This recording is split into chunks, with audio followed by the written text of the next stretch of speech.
Ndabasuhuje kandi mbahaye ikaze mwe mwese tubana hano kuri News Lab TV. Namakuru agezweho ku mutekano ku butaka bw'Urasirazuba bw'igihugu cya Kongo, ngira ngo duhere kuri situation Goma.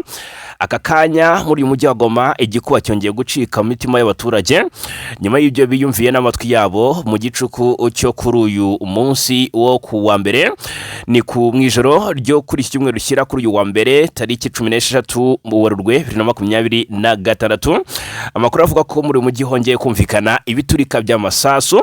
Ni nyuma y'uko ejo muri tariki 11 Werurwe twari twabwiye ku bisasu byumvikanye muri uyu mujyi wa Goma ufatwa nk'umurwa mukuru w'intara ya Kivu y'Amajyaruguru. Ibisasu byagabwe na drone z'igisirikare cya Congo FARDC zikigaba hariya muri quartier Himbi zigamije guhitana uwitwa Joseph Kabila Kabange n'abayobozi ba AFC M23 barimo General Sultani Makenga, barimo Bertrand Bisimwa, Freddy Kaniki, barimo Corneille Nanga n'abandi bagiye batandukanye. Ni ibitero byahitanye umufaransa kazi wakoreraga UNICEF Karine Bwese, tumaze iminsi tubigarukaho. Ni ibitero kandi Kinshasa nayo ubwayo ihakana ikayobya uburari ivuga ko ahubwo ngo igiye gutangiza iperereza ngo hamenyekane ikishi nyuma y'ibi ibitero. Ni ibitero mu by'ukuri rero Kinshasa iri muri propaganda zo kumvikanisha ko ari ibitero byagabwe n'u Rwanda, ariko kandi uwitwa mu by'ukuri Willy Mishiki, ni Depite Willy Mishiki uhagarariye Warikare muri mu nteko nshinga amategeko, yaje kuva mu Tshisekedi ibyamubayeho n'Imana ibizi, nubwo nyuma gato yaje kugaruka akongera akabihengekera ku Rwanda. Mu byo yari yatangaje rero yari yanavuze ko ibi bitero byagabwe hagamijwe kwisubiza umujyi wa Goma, ndetse kandi ko hari n'imyiteguro ikomeye cyane iri gukorerwa hariya muri Virunga yo kwitegura gufata cyangwa se kugaba bitero karabutaka ku mujyi wa Goma. Ayo makuru rero arashimangira ko byanze bikunze Kinshasa yabatangije operation yo kwisubiza umujyi wa Goma, kubera ko nk'ubu ngubu biravugwa neza ko muri uyu mujyi wa Goma mu masaha y'ijoro humvikanye ibiturika by'amasasu y'imbunda ndetse ziremereye n'intoya byivuganye cyane imisozi itandukanye hariya za Mugunga. Reka turebera hamwe uko situation imeze maginga ya. Reka kandi muri aka kanya dutangire irijwi umuvandimwe uri hariya mujyi wa Goma, dute dukomeza turebera hamwe uko aka kanya byifashe. Mwaramutse neza bwana munyamakuru, komere cyane. Anagira ngo nkubwira amakuru hano mu mujyi wa Goma harayemo amasasu harayemo n'amasasu y'imbunda zikomeye cyane ziremereye. Twabyutse tubura amahoro vraiment iriya mu bice bya Mugunga ya za Seserika. Nimba ari interahamwe na FARDC n'abazarendo bavuye mu Birunga bakamanuka bari bashaka kwinjira umujyi wa Goma. Kugeza isa ntabwo twamenya kibyo bitwaro, ariko kuko wari mu twa turi kumva ibitwaro bikomeye twese twibaza ko ari zirantera hamwe wazarendo na FARDC. Twese twibaza ko ari bo bamanutse kabisa kuko baba mu Birunga. Cyavuze byatangiye kuvuga, twebwe twatangiye kubyumvira, natangiye kubyumva saa 6:06 byari bikaze, byaturitse umwanya muremure cyane, mbega uko ndi kubyumva byari biri mu mpande zose za Goma, kuko ndi kumva imwe ku Seserika, nkumva ibindi mu ruguru mu Birunga imuja, nkumva baranira twirindira gisegeti n'ibitera hamwe bye byasaze pe. Hano dufashe ntihagiye icyo biba byangije, nuko byaturitse nyine kugeza nk'amasaha nk'abiri kabisa birangije biratuza. Muri iki gitondo niho turi buze kumenya ibyayo. Sawa. Mu by'ukuri muri aka kanya amakuru ari gukamura uyu mujyi wa Goma aravuga ko ibiturika bitacyumvikana, ariko ubwoba ni bwose mu baturage batuye mu bice bigiye bitandukanye byegereye umujyi wa Goma, by'umwihariko muri quartier za Mugunga. Amakuru rero by'umwihariko aka kanya ari guturuka mu baturage biragwa ko mu by'ukuri si Mugunga gusa, ngahubwo nahitwa Kieshelo humvikanye ibyo biturika by'amasasu masaha y'ijoro. Abaturage batuye mu duce twa Kieshelo, Mugunga ndetse n'ahandi hafi yaho mu mujyi wa Goma batangaje ko bumvise amasasu menshi by'umwihariko y'intwaro zitandukanye. Utarebye cyangwa se utumvise wenda irijwi ry'uyu muturage uri Goma, abandi bariyo nabo barahamya neza ko bumvise amasasu kandi ko byanze ku nzara ya FDLR na Wazalendo zibe hariya muri Parike Nationale de Virunga ngo bagamije gutangiriza ibitero byo kwisubiza umujyi wa Goma. Nk'uko amakuru ava abaturage abishimangira, baravuga ko rwose binanashoboka ko ku rundi ruhande yaba ari amasasu ya coalition ariko yaratewe n'abajura, donc bari baje mu bujura bwitwaje intwaro, barimo abarwanyi b'Abazalendo ndetse n'abo mutwe wa FDLR bivuga ko bavuye ngo muri Parike ya Virunga bagamije gusahura abaturage. Ubwo rero amakuru atangwa n'abashinzwe umutekano mu mutwe wa Alliance Fleuve Congo aravuga ko ngo bihutiye gutabara maze bakabasha kugenzura uko ibintu bimeze. Abo bashinzwe umutekano rero bakavuga ko abantu benshi bakekwaho ubujura bafashwe, bakaba banakoreshaga amapikipiki mu kugenda ndetse no mu bikorwa byo gusahura. Kugeza ubu umutekano ngo wongeye kugaruka, iba ariko byongeye mu gihe nta kimwe gishize tubwiye ibitero byumvikanye n'ubundi hariya mu mujyi wa Goma byasize bifatiwemo Abazalendo n'aba FDLR batagira ingano nk'uko byagiye bitangazwa na M23 binyuze mu muvugizi wungirije mu bya politiki Dr Oscar Barinda. Impungenge ziracyari zose mu baturage by'umwihariko muri ibi bice byo muri Goma, by'umwihariko muri quartier Mugunga, aha hafi y'inkambi zabimuwe n'intambara za Rushagara, Samsam na Rusayo, kuko ahangaha abaturage aho baravuga bati dufite ubwoba bw'izi Wazalendo na FDLR zikiri muri Parike ya Virunga zicwa n'inzara zikaza zije kudusahura kandi zije gukora ubusahuzi bwitwaje intwaro. Hanyuma kakanya ahangaha muri Virunga aba Wazalendo bariyo ba Generali Janvier Karayiri biravuga ko bariyo baba APCLS, aba ba Kanyabugingo Innocent, bangaba biravuga ko rwose bari hariya mu bice bya Virunga ndetse ko hari ukuntu bakora ibikorwa mu by'ukuri by'ubusahuzi mu duce twa Rusayo ndetse no muri izi access zigiye zitandukanye zegera umujyi wa Goma. Ni impungenge zikomeje kuba zose ku ruhande rw'abaturage, ubwo M23 nayo mu by'ukuri ku rundi ruhande iki ni ikibazo ibigomba kureba uko yakivugutira umuti. Tukiri ku makuru ari kuvugwa mu burasirazuba bw'igihugu cya Kongo, mbere yuko twerekeza i Masisi aho M23 yongeye kwamburwa ibice, reka mbanze babwire ko hitwa Uvira. Ahangaha Uvira FARDC na Wazalendo ngo byafunze umuhanda uhuza Bukavu n'uyu mujyi wa Uvira.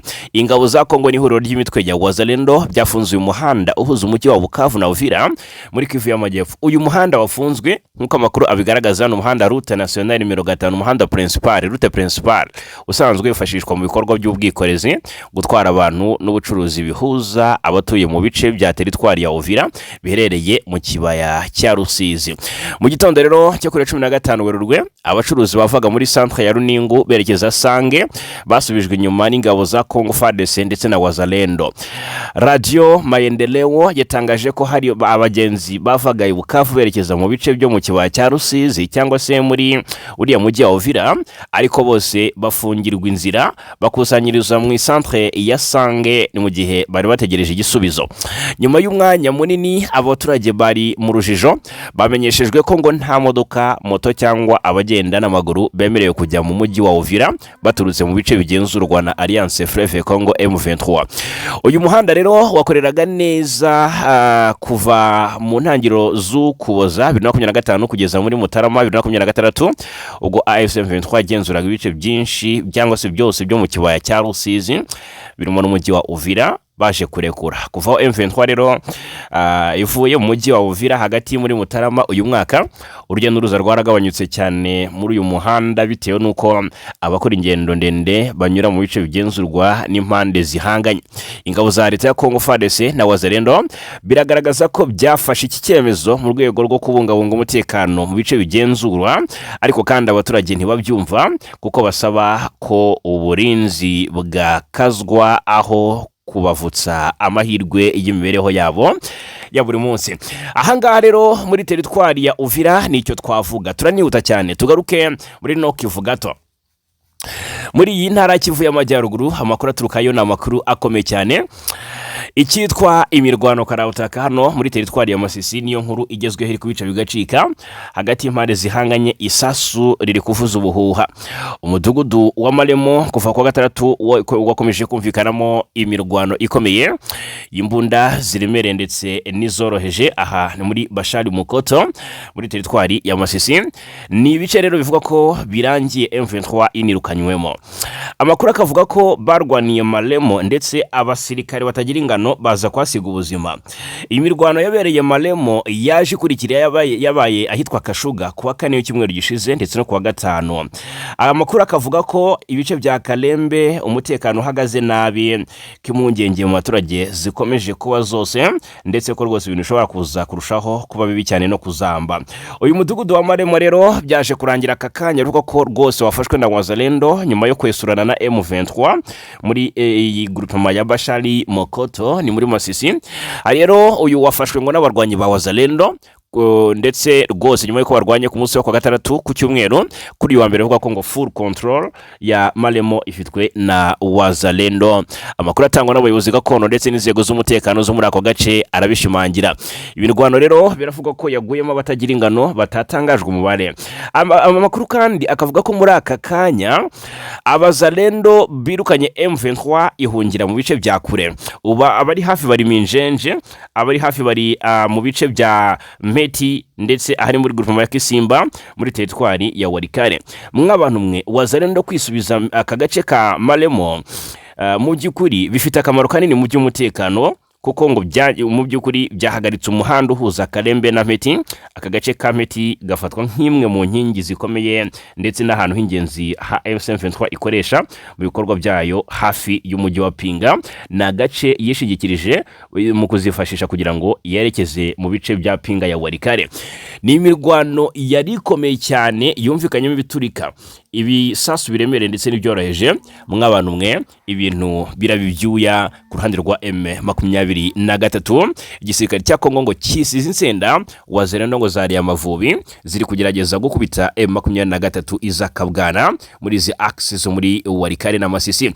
Ariko kandi M23 ahangaha nanone kuri ruhande muri Warikare biravuga ko yongereye ingabo cyangwa se yakoze icyitwa deployment ndetse yongera ingabo n'ibirindiro ahitwa Kashebere ndetse na Kibatiri muri Warikare. Mu gihe umutekano ukomeje guteza impungenge muri teritwari, indwanyiza Alliance Fleuve Congo M23 ngo zongereye ingabo ndetse zinashimangira ibirindiro byazo mu duce twa Kashebere na Kibati two muri groupement ya Luberike.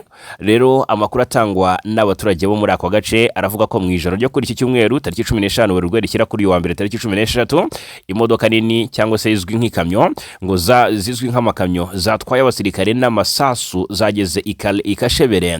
Nyuma yo kuhagera abarwanyi ngo bahise boherezwa mu gace ka Kibati kugira ngo bashimangire ibirindiro byabo muri ako gace gafatwa nk'akingenzi cyane muri teritwari ya Warikare. Imyiteguro ibaye nyuma y'iminsi mike habaye imirwano hagati y'inyeshyamba za M23 n'ingabo za Congo Forces Armées de la République Démocratique du Congo zifatanyije n'izi nkoramaraso z'Abazalendo na FDLR mu gace ka Mikumbi. Impuguke rero ziga ku by'umutekano muri ako karere ziravuga ko uku kuza kw'izo ngabo nshya bishobora kuba ari ikimenyetso cy'uko hategurwa ibitero bishya muri ako gace mu gihe umwuka mubi ukiri hagati y'impande zihanganye. Imirwano ikaba iherutse guca ibintu muri izo axes za Warikare kandi yahungabanyije cyane ingendo ku muhanda uhuza mu Ngazi na Kashebere. Ni umuhanda ufite akamaro kanini mu gutwara ibintu n'abantu muri ako gace ka Warikare. Kugeza ubu rero abaturage bakomeje kubaho mu bwoba ko imirwano ishobora kongera kubura igihe icyo ari cyo cyose, cyane cyane ko aka karere kamaze igihe karangwa n'umutekano muke ndetse n'abaturage bahunga ingo zabo uko bwije nuko bukeye. Hanyuma habayeho impinduka amagambo yitwa Depite Willy Mishiki. Uyu nguyu Willy Mishiki ni uhagarariye Warikare mu nteko nshinga amategeko. Ejo mundavamo Tshisekedi ati kiriya gitero cya drone igoma nitwe twakigabye ni Wazalendo ndetse turi kwisuganyiriza kugaba ibitero kuri Goma tubikoreye hare muri parike ya Virunga. Mbega avuga ibintu Kinshasa agize ubwiru kandi yifuzaga ko bitatangazwa ahita hanwa. Habayeho rero gukosora imvugo. Uyu Willy Mishiki mu butumwa yari yatanze mbere yari yavuze ko rwose ngo ingendo nto indege nto murambabarira, indege nto zitagira abapilote zizwi nka drone za kamikaze zateye igisasu kigahitana uwo muturage w'umufaransa kazi Karine Guse, zari ziturutse ku mutwe w'abarwanyi ba Wazalendo ku bufatanye n'ingabo za leta ya Congo FARDC. Ibyo byavuzwe byateje impaka zikomeye kuko byashoboraga gushyira mu majwi imitwe yitwaje intwaro ifatanya n'ingabo za leta mu mirwano. Ubwo rero nyamara hashize iminsi 2 gusa, Willy Mishiki yongeye kugaragara mu itangazamakuru atanga ibisobanuro bitandukanye n'ibyo yari yatangaje mbere, aho yavuze ko amagambo ye ya mbere yaturutse ku guhendwa n'u Rwanda. Yemeza ko ari rwo rwari rwategetse ubwonko n'ururimi rwe mu by'ukuri ngo mu gutangaza ayo magambo. Iyi mpinduka rero ikomeye ni mu mvugo ye yatumye benshi bibaza ku kuri kw'ayo magambo ndetse n'impamvu yaba yaratumye umunyepolitiki uhagarariye abaturage afata icyemezo gikomeye cyo gusubira inyuma ku byo yari yavuze, aho abasesenguzi ba politiki bagaragaza ko amagambo nk'aya ashobora kongera urujijo mu karere cyangwa se mu gihe akarere k'ibiyaga bigari kamaze imyaka myinshi karangwa no kutizerana hagati ya Repubulika ya Demokarasi ya Kongo ndetse n'u Rwanda.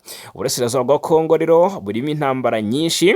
Buri Mishiki rero ibyo yavuze ni nko kongeza mu by'ukuri kwenyegeza cyangwa se gushyira ikibiriti muri essence. Ahangaha nagira ngo mubyumve neza ko rero yaje asa n'uwivuganira, asa n'usaba imbabazi kubera ko ibigaragara ahangaha biragaragaza ko mu by'ukuri yari yamaze kubona ko amagambo yatangaje ashobora kuza kumugezayo. Uyu ni Willy Mishiki.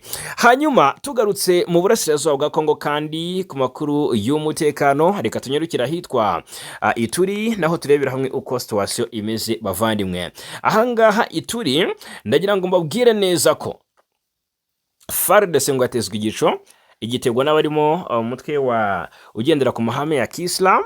Bivuga ko muri iyi ntara Ituri ahangaha naho biravugwa neza ko umutekano ukomeje kuzamba bitewe n'ibitero by'imitwe yitwaje intwaro ikorera muri ako gace.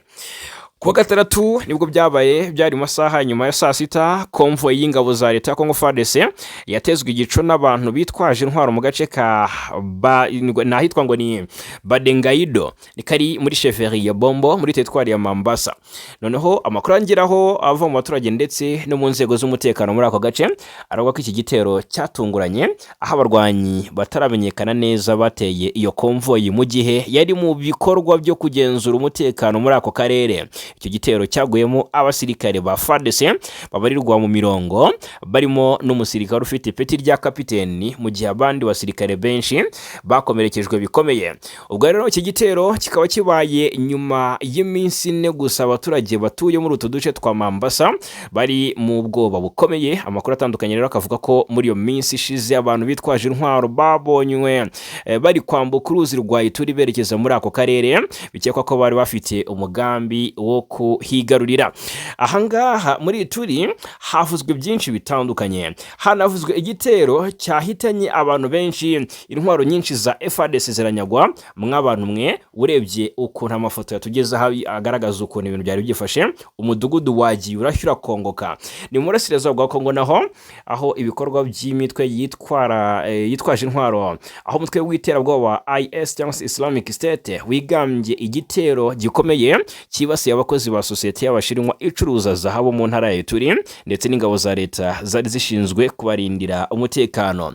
Amakuru yatanzwe ku mbuga nkoranyambaga haragaragaza amafoto y'abarwanyi bavuga ko ari bo mu by'ukuri ari abo muri IS cyangwa se Islamic State bakorera muri ako gace ka Ituri, berekana intwaro zikomeye bavuga ko bavumbuye cyangwa se bambuye ingabo za leta ya Congo FARDC.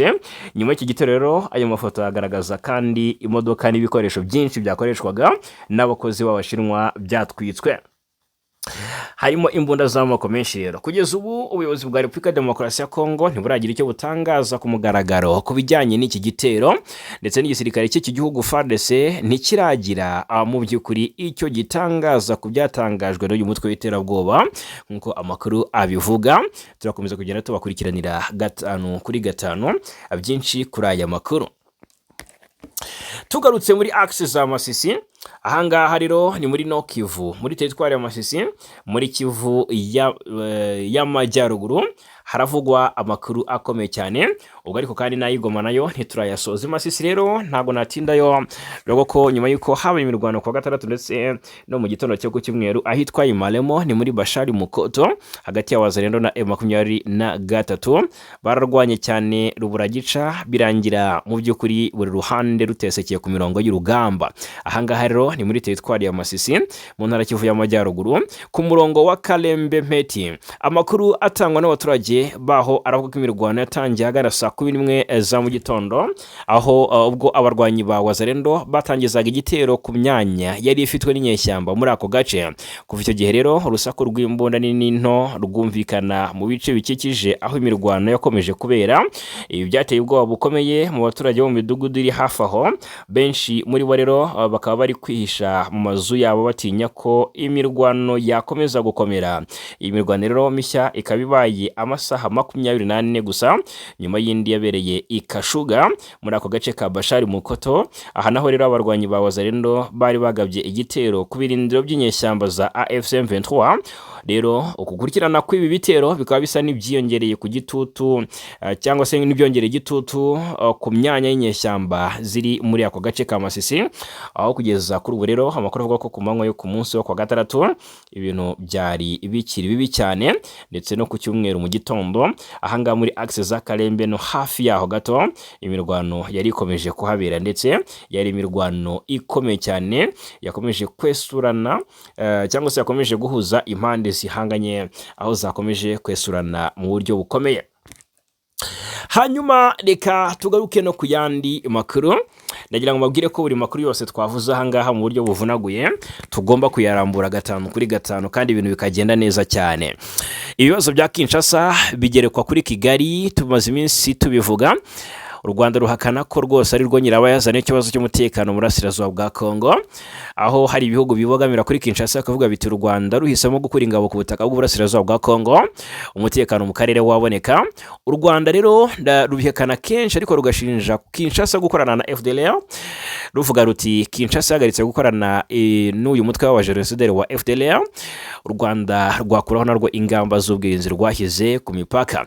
Minisitiri w'ububanyi n'amahanga Olivier Nduhungirehe yibukije abo muri Repubulika ya Demokarasi ya Kongo ko bakomeje kwishimira ibihano biherutse gufatira u Rwanda ko bitazabatura umutwaro w'ibibazo byabo agahishyi bikoreye.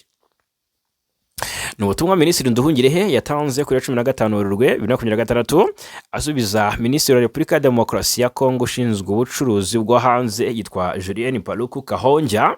Uyu rero wagaragaje ibyishimo bidasanzwe by'ibi bihano.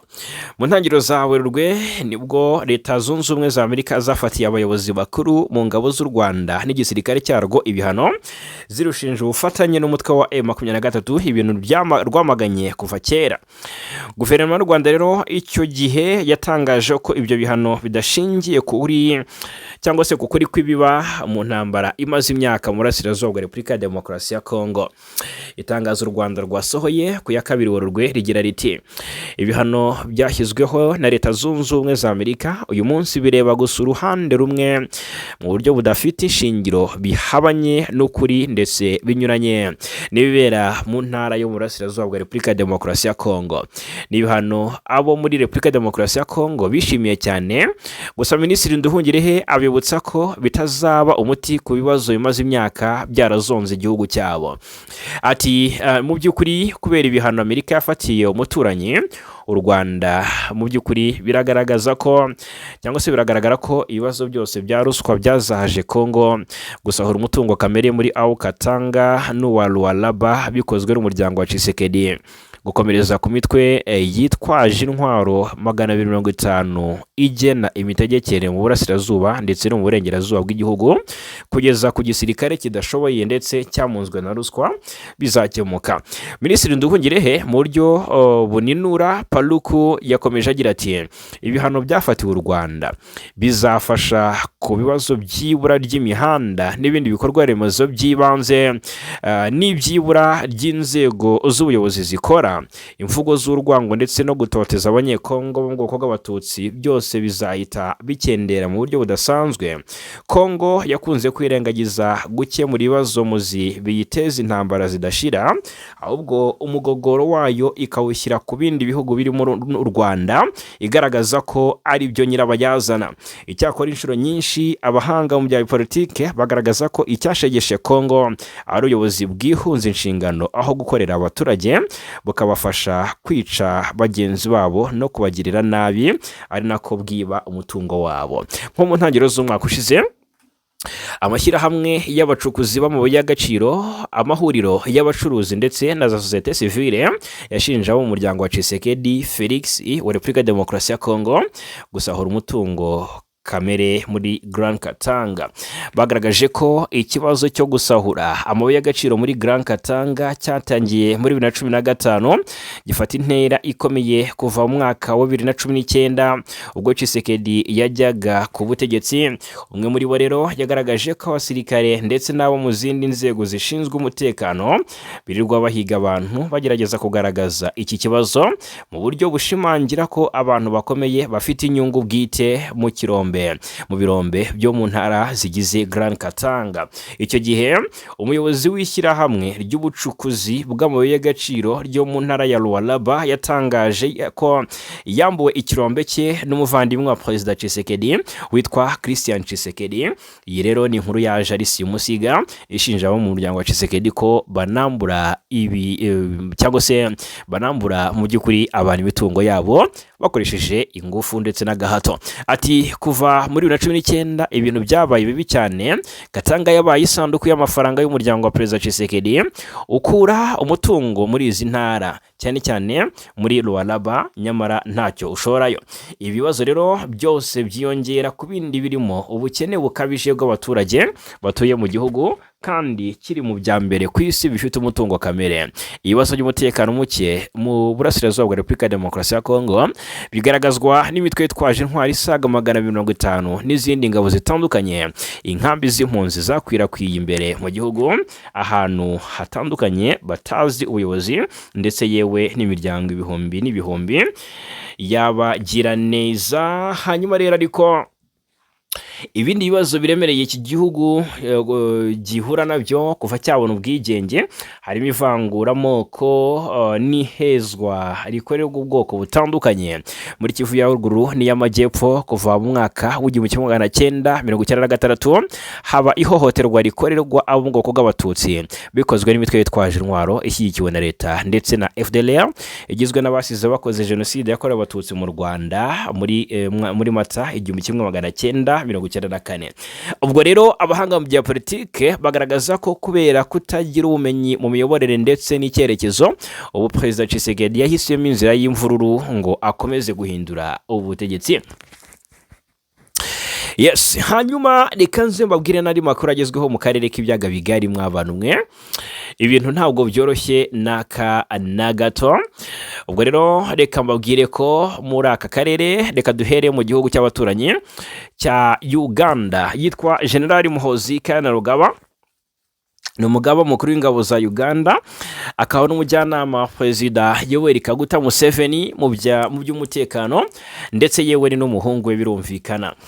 Uyu mugaba mukuru w'ingabo za Uganda rero UPDF cyangwa se Uganda People Defense Force kuri wa gatandatu yari yakiriye uwahoze ari generali n'umuhanga mu bya gisirikare wasuye Uganda, anamuha inshamake y'amateka igisirikare cya UPDF gifite, agaragaza imikorere yacyo muri Afurika binyuze mu bikorwa byo kubungabunga amahoro no gukorana n'igisirikare cy'ibindi bihugu byo muri Afurika ndetse no hanze. Hanyuma rero yitwa Lieutenant General ari kuri retired ni Flynn, yashimye ubuyobozi bukomeye bwa gisirikare bwa Uganda, avuga ko impinduka igihugu cyagize zatewe n'umutekano cyahawe na UPDF. Yavuze ko hamwe n'amahoro n'ubuyobozi bwiza bwa gisirikare Uganda izakomeza iterambere ryayo. Ubwo rero kandi General Retired Flynn ni inzobere muri diplomasi mu gucunga ibibazo by'igihugu, politiki y'ububanyi n'amahanga, gushyiraho ingamba, igisirikare, ubutasi no mu zindi nzego z'umutekano w'igihugu ndetse na mpuzamahanga. Yakoze imyaka irenga 33 mu gisirikare cya Amerika, aho yakoreye mu gisirikare kidasanzwe akorana cyangwa se akora ubutumwa bwinshi hanze ya Amerika. Niwe wanditse ibitabo 7, bibiri muri byo rero ni ibyaguzwe cyane. Afite impamyabumenyi 3 z'icyiciro cya 3 cya kaminuza n'impamyabumenyi y'ikirenga y'icyubahiro. Kuri ubu rero akaba umuyobozi wa Future of America, umwe mu miryango imaze igihe mu gihugu idaharanira inyungu. Yes, hanyuma mu gihugu cya Congo Brazzaville naho haraturuka amakuru. Ku munsi w'ejo habyutse amatora, ni kuri iki cyumweru. Abatora muri iki gihugu rero baramukiye mu matora y'umukuru w'igihugu, aho perezida uriho Denis Sassou Nguesso biteganyijwe ko azongera gutsinda nyuma y'imyaka irenga 40 ku butegetsi muri iki gihugu cya Afurika yo hagati gikungahaye cyane kuri petrol. Denis Sassou Nguesso nyuma yo kuyobora Congo Brazzaville imyaka 40, byitezwe ko n'ubundi ari we ugomba kuba umuyobozi w'iki gihugu. Abantu 3 baturutse mu baturage 5,700,000 niwe biyandikishije kuri liste z'abatora muri aya matora, aho Sassou Nguesso ahanganye n'abandi bakandida 6. Bigaragara ko nta n'umwe muri bo ufite amahirwe nyayo yo gutsinda. Andi mashyaka 2 yanze kwitabira amatora avuga ko adateze kuba mu mucyo nk'uko inkuru dukesha RFI ivuga. Hanyuma ariko ibiro by'itora byafunguwe saa 9 z'igitondo ku isaha y'aho ngaho muri Brazzaville, kandi ngo mu by'ukuri ibintu byagenze neza cyane. Abantu baratoye nta kabuza, nubwo hataratangazwa resulta cyangwa se ibyavuye muri ayo matora. Hanyuma muri Niger, minisiteri y'ububanyi n'amahanga muri Niger yahamagaje charge d'affaires w'iki gihugu. Murambabarira, minisiteri y'ububanyi n'amahanga muri Niger yahamagaje charge d'affaires w'umuryango umwe bw'Uburayi i Niamey kugira ngo atange ibisobanuro. Ni ku magambo uyu muryango uherutse gutangaza usaba ubutegetsi bw'iki gihugu gufungura Mohamed Bazoum wahoze ari perezida n'umugore we. Amakuru y'ihamagazwa ry'uyu mudiplomati w'umuryango w'ubumwe bw'Uburayi yamenyekanye mu gitondo cyo kuri iki cyumweru. Ibaruwa Minisitiri w'ububanyi n'amahanga wa Nigeria yitwa Bakari Yo Sangare yanditse ahamagaza uyu mudiplomate yaje nyuma y'uko EU itoye umwanzuro usaba ko Mohamed Bazoum wahoze ari perezida w'iki gihugu n'umugore we bafungurwa. Kuva ku ya 26 Nyakanga 2023, Mohamed Bazoum kuva yahirikwa ku butegetsi, we n'umugore we bafungiye mu rugo rwabo i Niamey. Kuva uyu mugabo yakurwa ku butegetsi, EU yatangiye kurebana y'ingwe n'ubuyobozi bushya bwa Nigeria burangajwe imbere na General Abdurrahman Chiani. Nigeria yahamagaje charge d'affaires kuko EU imaze igihe nta ambasaderi ifite i Niamey nyuma y'uko wari uhari Nigeria yasabye ko asimbuzwa nyuma yo kumushinja kunyereza amafaranga y'inkunga. Yes, hanyuma hakurya y'inyanja ngari nimyemerere mbabwire ko mu by'ukuri muri Iran irashaka kwica uwitwa Netanyahu mu rwego rwo kwihorera. Uyu mutwe w'ingabo wihariye wa Iran yitwa Islamic Revolutionary Guard Corps cyangwa se IRGC watangaje ko intego yawo nyamukuru ari uguhiga no kwica minisitiri w'intebe wa Israel ariwe Benjamin Netanyahu. Ni umugambi IRGC yatangaje mu gitondo cyo kuri iki cyumweru ibinyujije ku rubuga rwayo ruzwi nka Sepa News. Uyu mutwe w'ingabo wavuze ko ibi byaha by'ubwicanyi nibikomeza bati tuzakomeza kumuhiga, bavuga minisitiri w'intebe Netanyahu tumwice n'ingabo ze zose. Iran itangaje umugambi wo kwica Netanyahu nyuma y'ibyumweru 3 bishize iki gihugu kirimo kurwana mu ntambara ikomeye cyane na Amerika na Israel. Ni intambara yatewe hanini no kuba Amerika na Israel bishinja Iran umugambi wo gukora intwaro za nuclear, nubwo yo ibihakana uko bwije nuko bukeye. hanyuma ariko kandi ibitero bya Amerika kuri Iran byahitanye abayobozi bakuru bayo barimo Ali Khamenei wari umuyobozi w'ikirenga mu mpera z'icyumweru gishize cyangwa se icyumweru dusoje. Hari hatangiye gusakara amakuru avuga ko Netanyahu yishwe, gusa aza kunyomozwa n'ibiro bye. Ngayo rero amakuru ari kuvugwa, ariko kandi si ibyo gusa. Perezida Volodymyr Zelensky wa Ukraine ngo yifuje gufasha Trump muri intambara na Iran. Trump atera utwatsi ubufasha bwa Volodymyr Zelensky wifuzaga kumuha cyangwa se kumufasha mu guhangana n'ibitero bya Iran byifashishije drone bigabwa ku nyungu zayo ziri mu burasirazuba bwo hagati. Nyuma y'uko Leta Zunze Ubumwe za Amerika rero na Israel bitangije intambara muri Iran cyangwa se kuri Iran, umutekano mu burasirazuba bwo hagati ukomeje kuba mubi. Iran ikomeje kugaba ibitero mu birindiro bya Amerika biri mu bihugu bitandukanye by'aka karere. Perezida wa Ukraine Zelensky yerekanye ko yiteguye gufasha Amerika n'abafatanyabikorwa bayo mu guhangana n'ibitero bya Iran. Abinyujije kuri X ku ya 13 Werurwe 2026, Zelensky yavuze ko Amerika idafite ubunararibonye bwa Ukraine itazashobora gusubiza ibintu mu buryo mu burasirazuba bwo hagati. Mu kiganiro yagiranye na NBC, Trump avuga ko batizera cyangwa se batigeze murambabarira ngo batigeze baka Ukraine ubufasha, ndetse ko ngo nta nubwo bakeneye. Ati nta bufasha dukeneye. Byanatumye Trump agaruka ku ntambara ya Ukraine n'Uburusiya imaze imyaka 4, avuga ko Zelensky akomeje kuba intambamyi mu kugera ku masezerano y'amahoro. Ati natungwe n'uburyo Zelensky adashaka amasezerano. Mubwire Zelensky yemera amasezerano kuko Putin we arayashaka. Ngaye nguko rero, reka mbashimire cyane kubana natwe muri aya makuru yo muri iki gitondo cyo kuri wa mbere tariki 16 Werurwe 2026. Amakuru n'ibiganiro byo hano kuri News Lab TV nakagaruka. Reka mbifurize guhaha mu karonka, reka mbifurize kuryoherwa n'ibihe, reka mbifurize kugira ibyiza byose bitangwa n'ikiganza